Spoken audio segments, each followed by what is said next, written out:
وہ جو تاریک راہوں میں مارے گئے، وہ 7-8 سال کی عمر میں تب مسلمان ہوا جب انسان کا ناپختہ شعور گناہ و ثواب کی تمیز سے کلہم عاری ہوتا ہے، لیکن وہ اسی بچگانہ عمر میں نبی پہ سب کرنے کے الزام سے مہتمم ہوا۔ تاریخ کے قاری کو بتلایا گیا کہ اس کو بازبان رسالت جرم مذکورہ میں یثرب بدری کی سزا سنائی گئی تھی۔ تاریخ کے قاری نے تاریخ کے اوراق پلٹے تو پتہ چلا کہ ان پدر و پسرم نے کبھی یثرب ہجرت نہ کی تھی۔ صاحب الاصابہ و صاحب سوائق المحرقہ نے یثرب بدری سے ایک قدم اور آگے بڑھایا اور بازبان رسالت اس کو ملعون ابن ملعون قرار دلوایا۔ تاریخ کے قاری نے اب کی بار قرآن اٹھایا تو وہاں منظر ہی الٹ تھا۔ قرآن کہہ رہا تھا کہ کوئی کسی کا بار نہیں اٹھائے گا، لیکن اس غریب کی کمر پہ تو باپ کا مجموعہ جرم بھی لاد دیا گیا تھا۔ اس بچے نے جوانی کی دہلیز پہ قدم رکھا تو حاسدوں نے پھر کمر کسی اور اس کو بطور گورنر مدینہ نواسہ رسول کے لاشے کو روضہ رسول میں مدفون نہ ہونے دینے کے الزام میں دھر لیا۔ تاریخ کے قاری نے پھر تاریخ کی ورق گردانی کی تو پتہ چلا کہ اس موقع پہ یہ بیچارہ تب گورنر کے عہدے پہ فائز ہی نہ ہوا تھا۔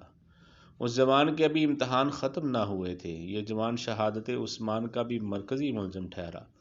مورخین متفق ہو گئے کہ اگر یہ جوان جعلی خط نہ لکھتا تو عثمان رضی اللہ تعالیٰ عنہ ہرگز شہید نہ ہوتے۔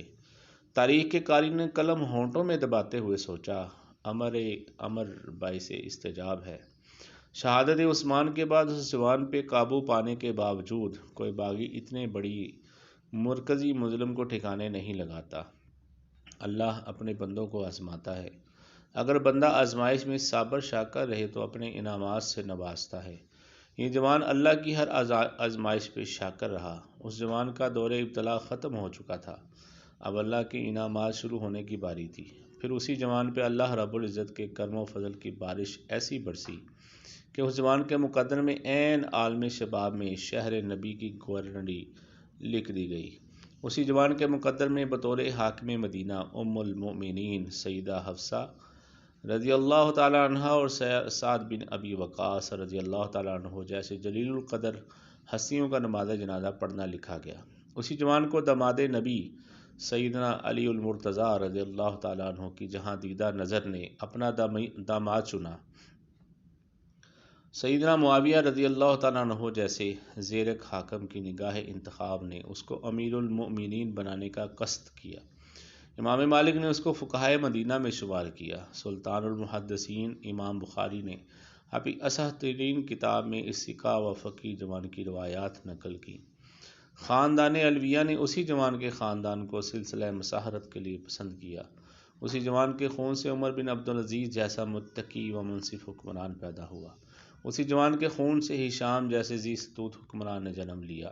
لیکن شومیِ قسمت اسلام کا یہ عظیم سپوت اسلام کے ازلی دشمنوں کے سب و شتم کا نشانہ بنا ہی صحیح، لیکن اپنوں نے بھی کچھ کم حصہ نہ ڈالا۔ اپنوں کے ہر زہر بجے تیر نے اس جوان کی قبائے عصمت تار تار کی، لیکن اللہ رب العزت کے اس امر کو کون جھٹلا سکتا ہے کہ انعمت علیکم کہ سزاوار پہ لاکھ سب و شتم کیا جائے، وہ کبھی مغضوب نہیں ہو سکتا۔